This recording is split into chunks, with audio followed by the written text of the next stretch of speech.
Yes, sir.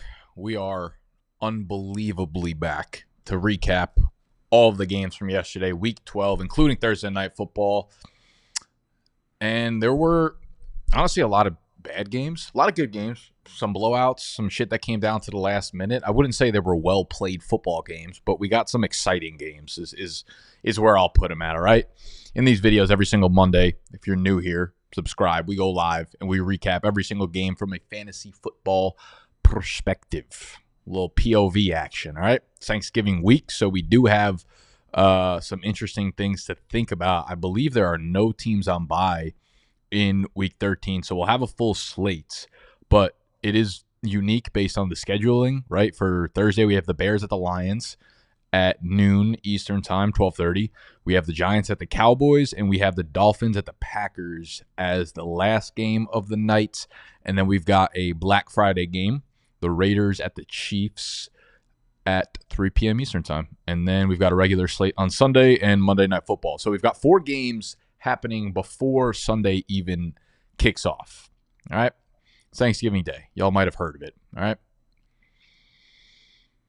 Let's get into the first game. We had Thursday night football. Cleveland and Pittsburgh. Cleveland comes away 24-19. I'm going to be honest, I have almost no takeaways from this. Obviously, there was a ton of snow. This is something that I was trying to really pin into your guys' heads throughout the week, upcoming into the week, was that this was going to be a game heavily impacted by the weather. And that was the case. There was a bunch of drops. There was a bunch of players just slipping from a fantasy perspective. I will say, the one thing that I did like to see that I think gives me hope for the Browns is they were, despite all the adversity they've been through so far this year, despite the ups and downs, despite the poor play, despite, everything bad and their record being 2-8 coming into this game, you could tell they really wanted to win, and they were playing to win the game. They're still having fun. They're still playing. You see a lot of teams at this point in the year, the Jets, the teams like that are kind of giving up on the season. The Giants, their body language is awful, and it tends to run over into every aspect of the team. It tends to end up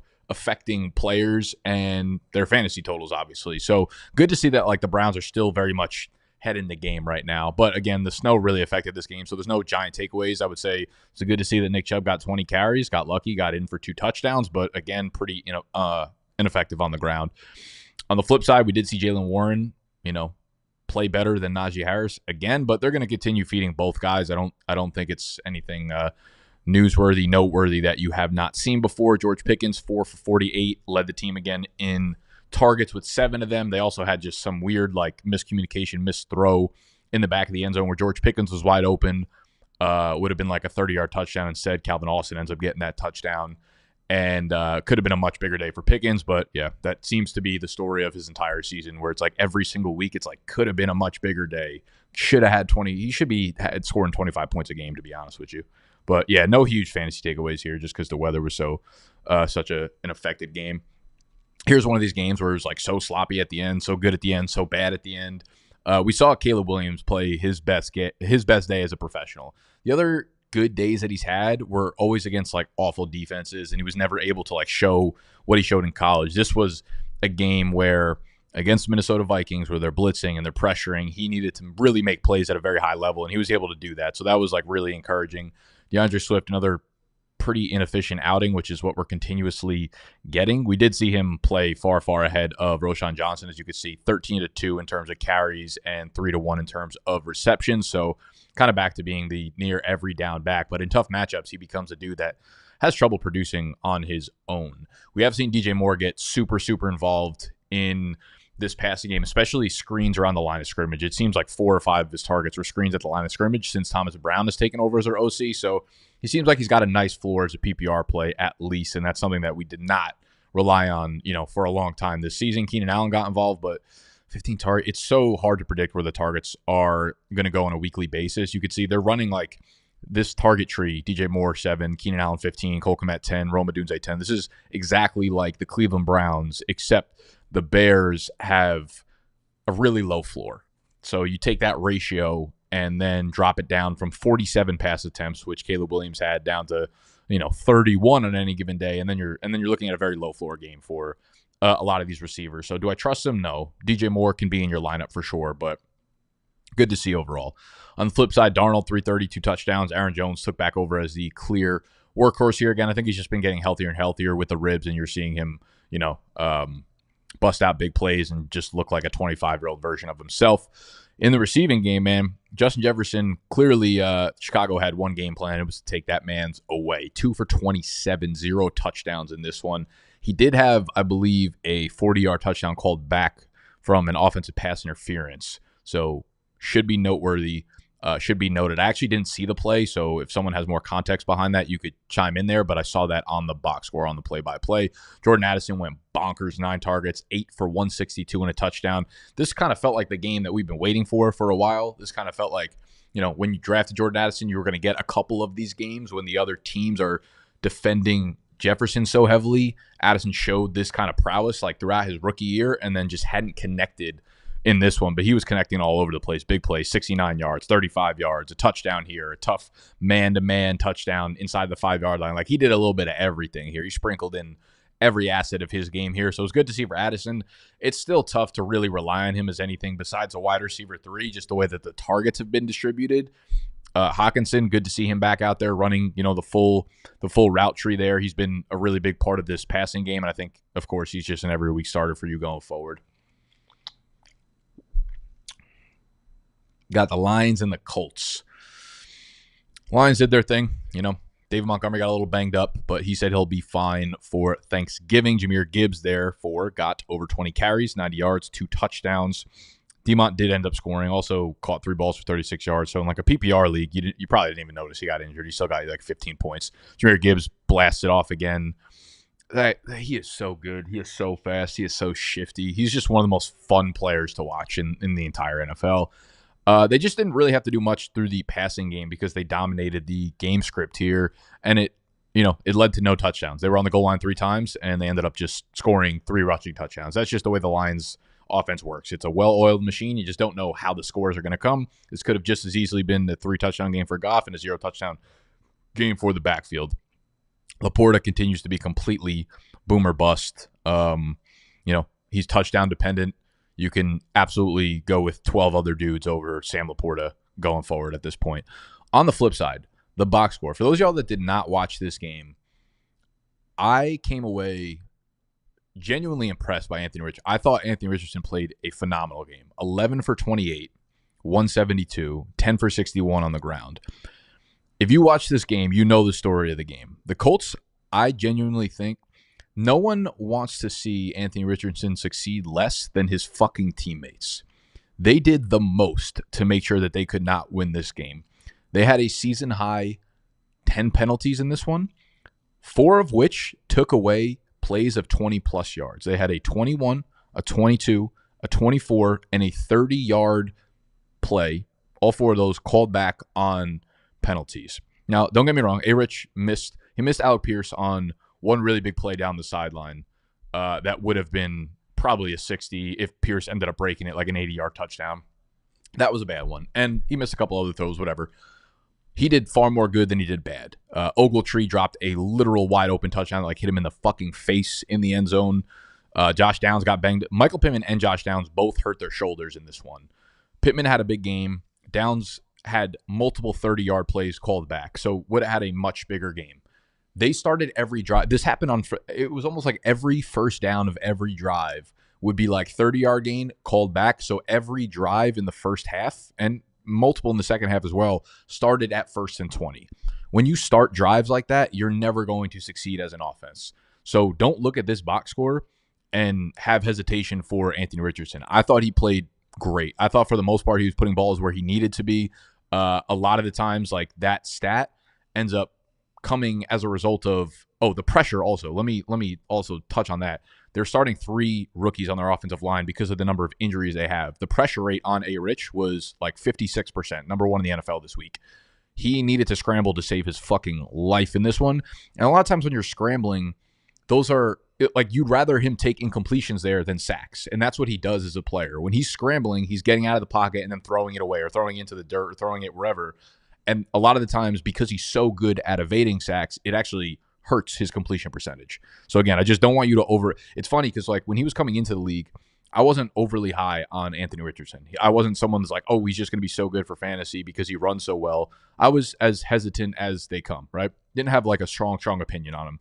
Now I feel like I'm defending him every fucking week because I don't think people actually watch any of the games or have context behind the way he plays or the way this Colts team runs. So no ground support, no offensive line support. Weapons are dropping passes. They're getting penalties called on them every other fucking play. So every drive is like basically ruined at that point. So Rich, I'm 100% okay buying him in Dynasty. I think he'll finish the year very, very, very, very strong. So but for the injuries, like I said, Dave Montgomery, from what I've heard, not a concern for this week.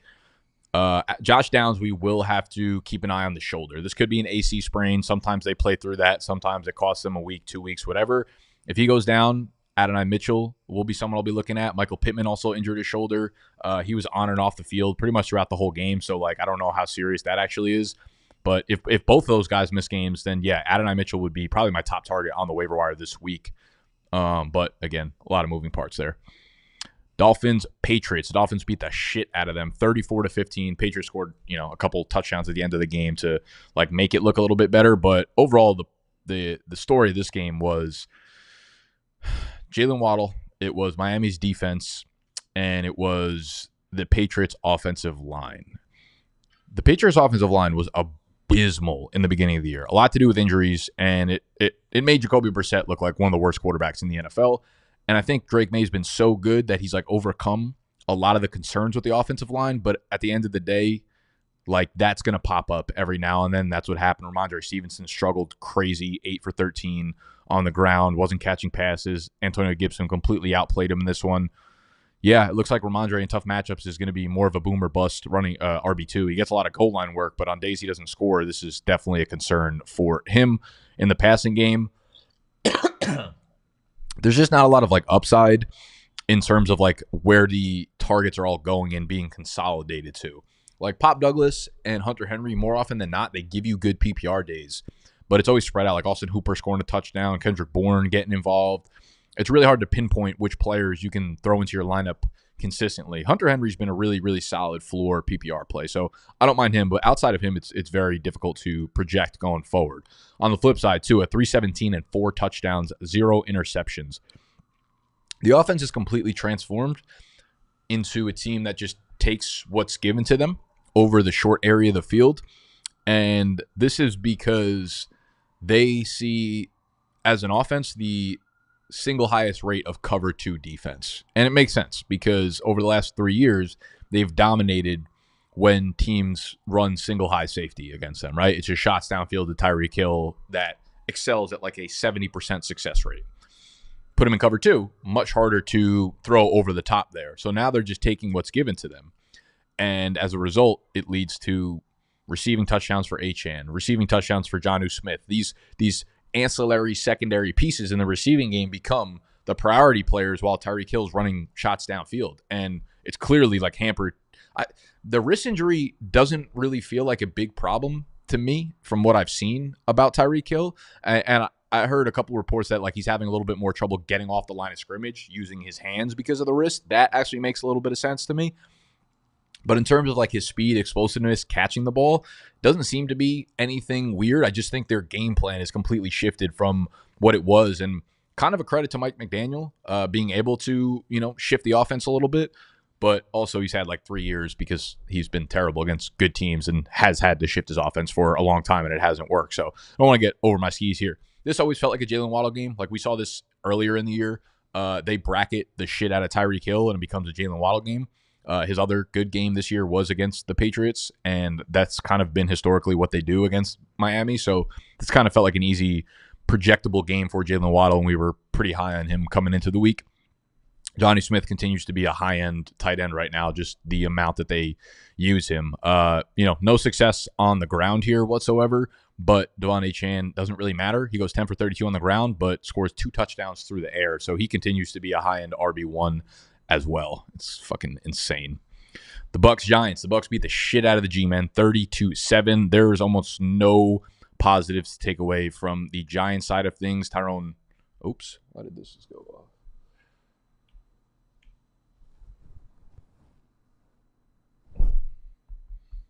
doing? Day heal.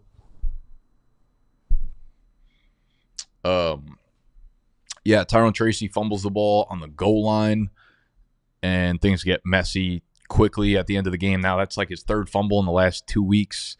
Tommy DeVito got banged up. Drew Lock came in, but then he came back into the game. DeVito did. Malik Neighbors didn't get targeted until like the second half. Ends up with 9 targets, but there's a ton of problems in the locker room right now. They wanted Drew Lock to play, and everyone's just pissed off at this point. On the flip side, everybody's happy in Tampa Bay because the running backs just continue to be tremendous. Bucky Irving is outplaying everybody in that backfield. Bucky's probably like, if I had to look back at the rookie class and my analysis on it, I think I was pretty fucking good this offseason with guys I liked, guys I didn't like. My biggest miss by far was Bucky Irving. I was really underwhelmed by his film.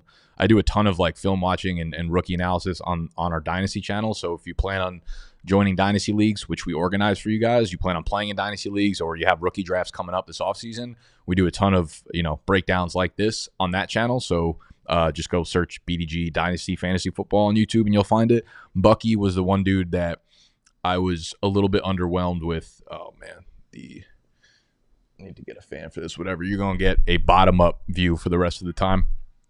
Bucky was the one miss that I'm like really regretting not having watched his film a second time. He was a big time tackle breaker, but I thought for his size he wasn't fast enough. But he has proven me wrong 17 times over. He looks so good. He's got like a lot of Austin Eckler to him, where if they give him the workload, he's probably going to be an RB1.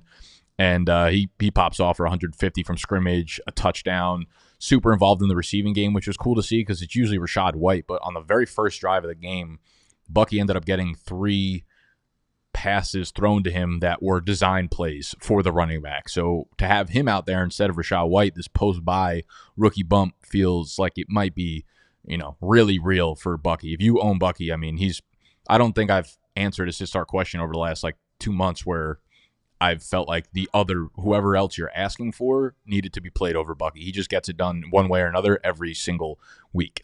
Mike Evans was back on the field, 5 for 68, so not a big outing, but they scored 30 points, and it just happened to be 4 rushing touchdowns instead of passing touchdowns. In this one, I still think Rachaad White is extremely playable. Sean Tucker gets a goal line carry, actually 2 goal line carries in this one, which is not great for the running back trio, but the other 2 still get it done. Cade Otton takes a very big step back in Mike Evans' first game out, which is definitely pretty concerning here if you're a Cade Otton owner. I think I still probably roll him out, but you could see a lot of the design plays that were going to him probably won't be going to him anymore.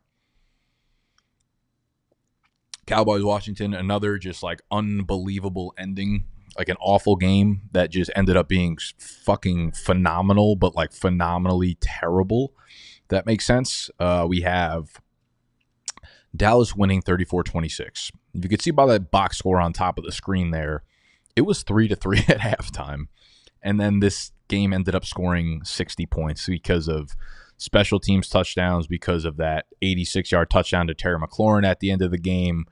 I don't know how Washington loses this game. Well, I know how, because their offense kind of stinks right now under Cliff. And this was my big concern going into the season. I was so worried about what Cliff was going to do to this offense. And this is what happens every time Cliff gets an offense. College, Arizona, it looks so good in the beginning.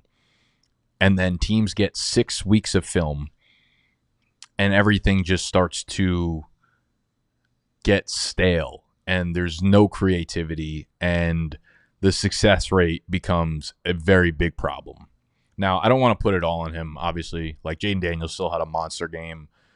A lot of their game runs through their big back and Brian Robinson, who got hurt very early on. So we have 2 injuries in the Washington backfield. We got Brian Robinson, who hurt his ankle on the very first play of the game, came back in, had a couple plays here and there, but then was ruled out in the second half. So it looks like it might be a high ankle sprain, could be something in that range. So going to be very difficult for him to suit up on the short week. Do they play on Thanksgiving, or am I making that up? I think they actually might play on Sunday. So he's got a little bit of extra time to get ready for week 13. They play Sunday against the Titans at home. So he's got a couple extra days, I guess, but still concerning. Austin Eckler also suffered a concussion, so going to be hard for him to return as well. If both of them are out, we're looking at Jeremy McNichols. He was the only running back active behind them 2 and you have Chris Rodriguez as well. It's going to be some weird committee, I'm sure. I'd probably lean Jeremy McNichols because he was the one that suited up in this game. He seems like he's the next man up. The Titans' run defense is very, very, very, very, very good, so I don't know that I'd feel confident starting any of the backs that they have in the Washington backfield. And it takes away a dynamic of the game where, you can't run the ball against Tennessee. You don't have your top two running backs to do it. Now you're going to force Jaden Daniels to have to drop back and, throw the ball a million times. Great for fantasy, obviously, but I don't know how successful that will be for the actual team, Washington. Terry, 102 and a touchdown because of that 86-yard catch. Obviously, Noah Brown has been playing pretty well. I think he's kind of flexible in really good matchups like this one. And yeah, it's kind of the Washington side of things. On the flip side, Cooper Rush, 247 and 2 touchdowns. Really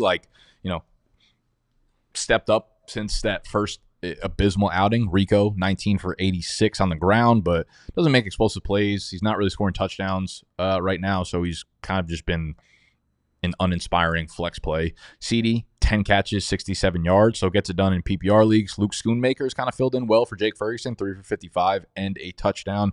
I think he's actually streamable as a tight end as long as Jake Ferguson is out, but no one else is playable in that passing game. Brandon Cooks, I think, should be back next week. So that is something to keep an eye on as well. Not that I'm really trying to pick him up or stash him because he was pretty bad prior to that. Chiefs-Panthers. This was kind of fucking insane. Bryce Young played his ass off. Probably the best game of his career, despite playing against a really, really strong defense. And I would actually go as far as saying the Chiefs' defense is probably not as strong as we thought it was in the beginning of the year. Their pass rush was not great in the beginning of the year, and it's been kind of underwhelming. Their depth in their secondary is not great either. So I think the Chiefs are a little bit vulnerable on the defensive side of things, but luckily for Chiefs fans, Patrick Mahomes looks like he has learned how to put up statistics again.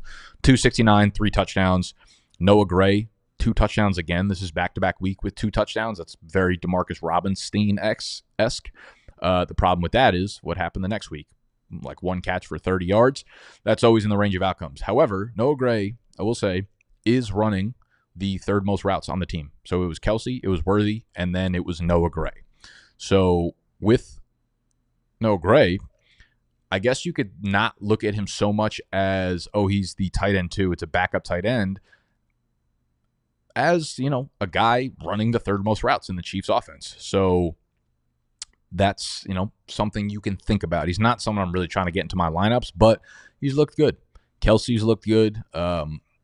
D-Hop does get home because of that touchdown kind of near the end of the game. But other than that, yeah, it's what the Chiefs have been for the last fucking 5 years. It's very difficult to really pinpoint who's going to have the big games outside of Travis Kelce. Kareem Hunt gets another 16 carries, 68 yards, does not get into the end zone again. You could tell they're starting to badly miss Pacheco, where there's some plays where Hunt, if he was more explosive or more powerful, probably would have made bigger plays or had better execution there. So looks like Pacheco will be back in some sort of limited fashion next week. But also don't want to guarantee that either because, again, the injury was significant and they might just slow play him back. For every week that they go by and they get a win, they kind of give themselves a little bit more padding to allow rest of injured players. On the flip side, again, Bryce played well. David Moore popped off 10 targets. I don't know where that came from. 6 for 81 and a touchdown with Jalen Coker out.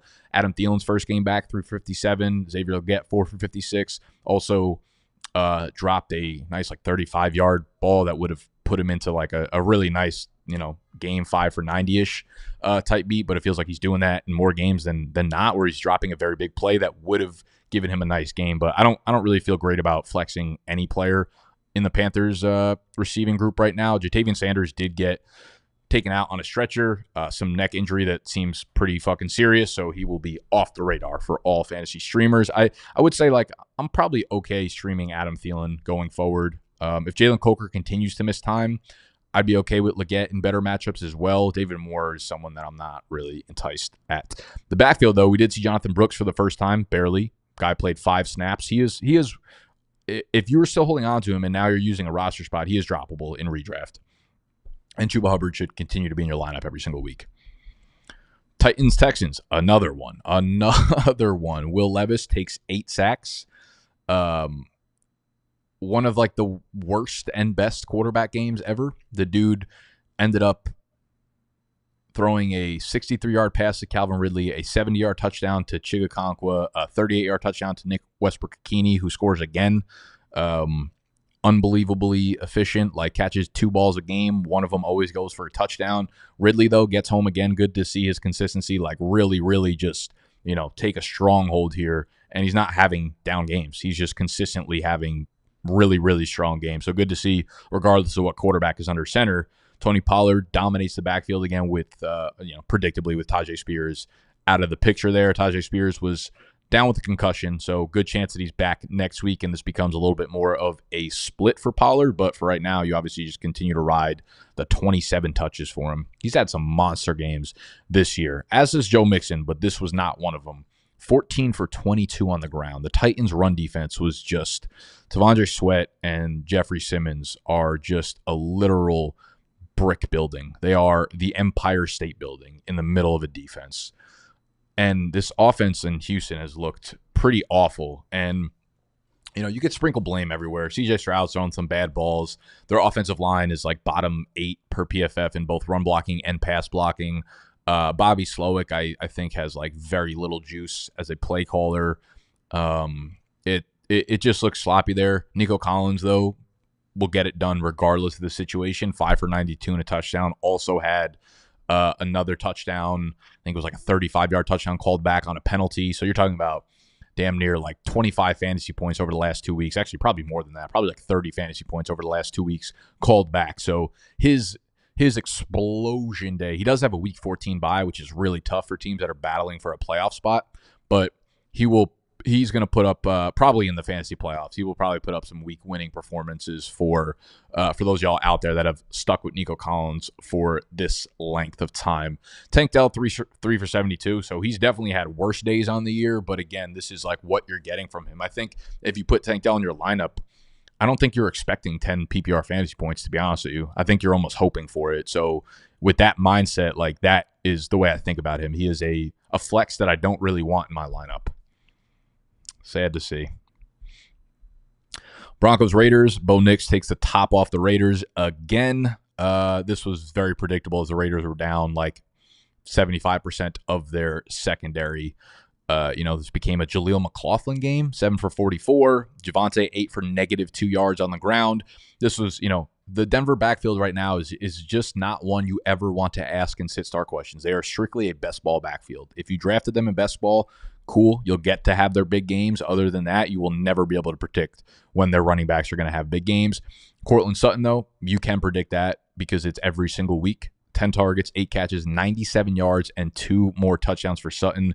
He has been, I can't imagine if I looked over the last 4 or 5 weeks, there are many fantasy wide receivers that have outscored him. There just can't be that many. There's probably like 2, maybe 3. So he is an every week must start, obviously, especially in these matchups where the Broncos matchups do start getting a little bit tougher. So we'll see what they're made out of. Devon Vele, deal or no deal fucking legend, 6 for 80. He's a good player. He's someone that I would like to have in Dynasty, but I'm not actually putting into my lineup. On the other side of things got ugly. Gardner Minshew broke his collarbone. That being said, Aiden O'Connell will be activated off IR this week, so he will likely get the start over Desmond Ridder. For all you Superflex hoes out there that were thinking Ridder could be the guy. We had Zamir White and Alexander Mattison out for this game, and Amir Abdullah, didn't do anything great, but he ended up having a very big PPR day because I know I played against him in a league, and he put up a random 20 fucking points. 8 for 28 on the ground, so nothing really there, but he caught 5 balls, 37 yards, and Gardner Minshew's only touchdown. So, ended up getting there. If they are without, White and Madison again, they play on Black Friday against the Chiefs. That is a very, very tough defense again. You could start Abdullah as a flex, but is he going to scratch together a game? I trust Aiden O'Connell way less than I trust Minshew. And that's saying a lot because Minshew's looked abysmal. Every single play is him getting the ball and then scrambling outside the pocket immediately. But I think this entire offense implodes if Aiden O'Connell is back under center again. So I have very little trust in anybody here outside of Jacoby Myers' target totals and Brock Bowers' target totals. So Jacoby blasts off 15 targets, 10 catches, 121 yards. He's a pretty rock-solid wide receiver 3 pretty much every week just because of the amount of volume he gets. And then, Brock had a bad game, but 10 targets is crazy for a tight end. And, his big weeks will come back to earth. Packers-Niners. Packers just dominated this game 38-10.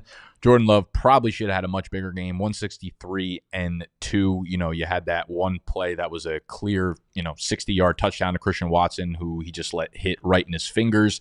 He is actually transforming into MVS right in front of our eyes. It's insane. But story of this game was Josh Jacobs, 26 for 106 and 3 touchdowns on the ground. He has been so fucking good this year. He has been a godsend for the Packers. In the receiving game, Dobbs was their best player outside of Jacobs for sure. He was just moving the chains consistently in this one. It wasn't a very high-volume passing day, as you can see. Jordan Love only completed 13 passes. They didn't need to throw the ball much, 42 carries for the team. So, was never going to be a high-volume game here because Purdy was out. Romeo Dobbs did suffer a concussion, I believe. So, very good chance, actually pretty much guaranteed chance, because they play on Thursday night against Miami. One other thing to say for that, Green Bay is at home. They are in Lambeau. Miami is traveling to Lambeau. Apparently, the real feel for the weather is about 0 degrees in that game. And we know how Tua plays outside of Miami. So just keep that in mind for whatever, for betting, for your fantasy games, whatever you want to think about. That game is supposed to be colder than a motherfucker. And if Dobbs is out, then it does condense the target shares. It gives me Reed has been kind of awful. Wicks has been awful. Christian Watson can't catch passes. But as long as it's not, snowing, or as long as it's not raining or anything like that, I think the cold weather, it'll be impactful, but I don't think it will change the effect of like how often these teams are really going to pass the ball. They'll obviously want to impose their will with a dude like Josh Jacobs, who will just like break you like a piece of ice. But I still think you can have good games in that type of weather when a dude like Dobbs is out, and it condenses the target share a lot more. So for as bad as Reed has been, I'm still going to be starting him next week. And I'll probably be okay starting Christian Watson as well if Dobbs is out. On the flip side, nothing good. Brandon Allen, 199, a touchdown and interception. He looked okay, actually, but he had some really non-NFL quarterback throws as well. McCaffrey's been an absolute dud since coming back. 11 for 31 on the ground, 3 for 37 through the air. Has yet to score a touchdown, has yet to really have a big play on the ground. Their run game has been bad. They didn't have Trent Williams in this one, which is always kind of like a guarantee for the 49ers to just not play well when they don't have Trent Williams on the field for that. Kittle did get back on the field, 6 for 82 and a touchdown. He has been a beast for them. Juwan Jennings, 5 for 40. It was just really hard to trust anyone in this passing game, and it will continue to be really hard to trust anyone in this passing game if Brandon Allen continues to be the quarterback. So I don't know what my confidence level is for Brock Purdy to return, to be honest with you. I think it's definitely possible that he's back next week. I think it's possible that he's also not back next week. So if that's the case, then I think Debo is, he's a wide receiver 4. Juwan Jennings is a wide receiver 3. Kittle, you put him into your lineup every week, obviously. I think C-Mac, I think you have to as well, just because the volume and just the complete share that he takes in this backfield. But it's not great. It's not great. Seahawks Cardinals. The Seahawks defense, man, has just turned things around. This was, I don't bet often on just NFL straight games, but we now have nailed. We've taken 2 parlays over the last 2 weeks, and we've nailed both of them. We're up 15 units because of that. So if you want to follow me, that's on Pickett. If you go to the Pickett app, download it, free to download, free to put in BDGE, which will automatically send you to our profile, and you could follow us there. I think the link will be in the notes below. But we took Seattle -1 in this game, mostly because Kyler Murray is just so fucking inconsistent, and I think Mike McDonald, has figured out his defense in Seattle. And I think we're going to see them continue to get better and better and better and better as this season progresses. And we saw the culmination of that in this game. Geno played okay, some good throws, obviously, some bad throws. Kenneth Walker continues to get work. Got it done in PPR because he went 4 for 52. But overall, from a statistical standpoint, kind of been underwhelming, to be quite honest with you. A lot of it has to do with the offensive line just not blocking for him. His yards before contact number is very, very, very low. Good to see JSN continue to get it done, though. Another game with DK Metcalf back, another game leading the team in targets and receptions and yards and scoring their lone touchdown. So at this point, JSN and DK are every week starters for you, while Lockett has just faded into a hole of nothingness. On the flip side, yeah, I mean, like I said, we need to stop like having an opinion on players every single time they have a good game and then every single time they have a bad game. There's just guys who are wildly inconsistent, and that's what Kyler Murray is. Okay, so last week people were like, "Oh, he's fifth in the MVP conversation. The Cardinals are the easy favorite to win that." Like, yeah, until they aren't, until they have one bad game, and then next week they'll have a good game, and everyone's going to be right back to that narrative again. Their narrative-driven shit is so tiring. So is his backfield. The running backs were running like they were tired here. I mean, this is one of the worst box scores I've ever seen from a running back group. James Conner, 7 for 8. Trey Benson, 4 for 18. Nothing on the ground there. The receivers, also not much outside of Trey McBride. 15 targets for McBride, 12 for 133. This kind of feels like the one blow-up game we were waiting for. It is hard to cover that, man.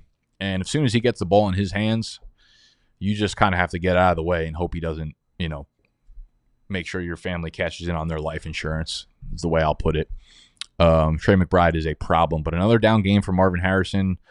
Like this entire Cardinals offense is just very inconsistent. They will have good games. They will also have a lot of bad games.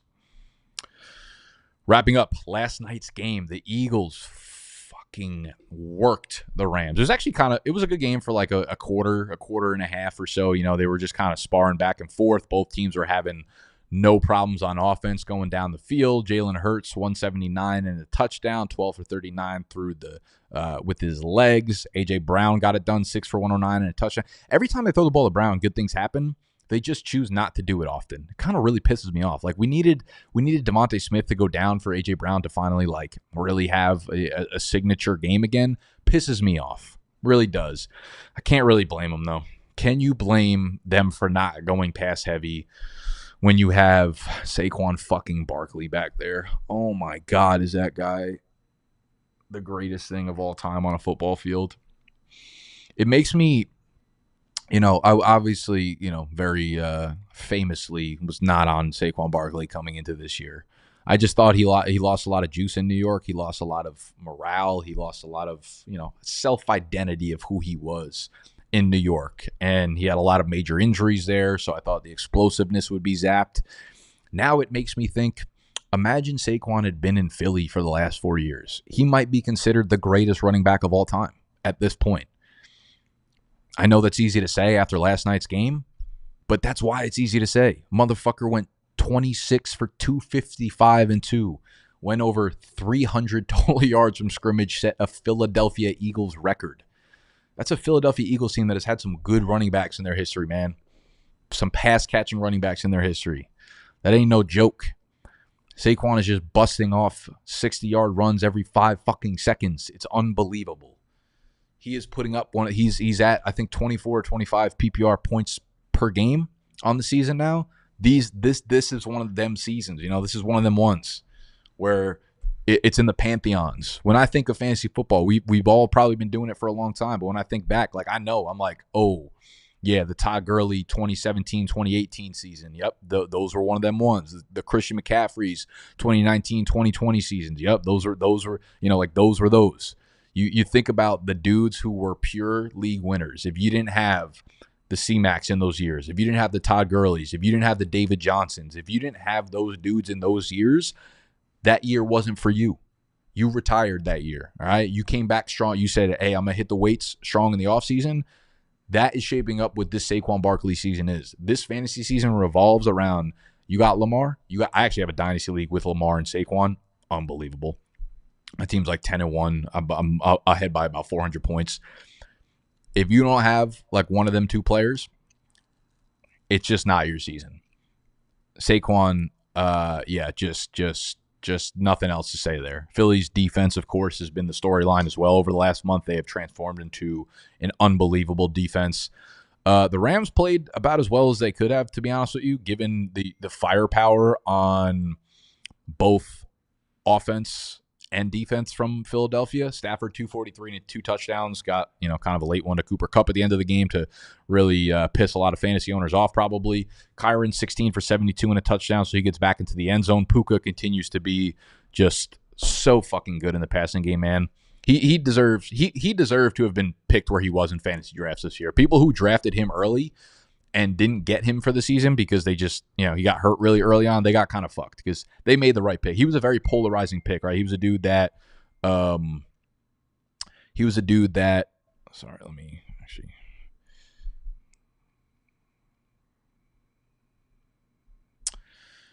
He was a dude that people were arguing. It's like, oh, do I take him at the 112 to 2-1? That's a bad pick. He only did it as a rookie, et cetera, et cetera, et cetera. It turns out, like, if you just watch any ounce of football, Puka is that dude.